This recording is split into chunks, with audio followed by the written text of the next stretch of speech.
भाजप आमदार अश्विनी जगताप तुतारी फुंकणार ही viral post खोटी असल्याचं स्वतः अश्विनी जगताप यांनी म्हटलेलं आहे। चिंचवडमधल्या त्या आमदार असून कोणीतरी खोडसाळपणा केल्याचा आरोप जगताप यांनी केला।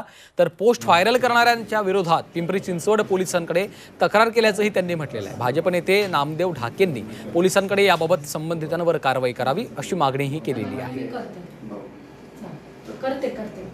परवाच्या दिवशी सोशल मीडियावरून एक अज्ञात नंबर जो आहे तो नंबर आम्ही पोलीस कमिशनरांच्या पत्रामध्ये दिलेला आहे आणि आमदार अश्विनी जगतापसह 20 नगरसेवक तुतारी फुंकणार असल्याची खोटी बातमी भारतीय जनता पार्टीला आणि जगताप कुटुंबाला बदनाम करण्याचं षडयंत्र म्हणून या ठिकाणी केलेलं आहे। त्या विरोधामध्ये 35 नगरसेवकांचं संमतीनं मी सभागृह नेता, माजी सभागृह नेता आणि महामंत्री यांना, भारतीय जनता पार्टी महामंत्री या नात्यानं पोलीस कमिशनरांच्याकडे तशा पद्धतीची तक्रार दिलेली आहे।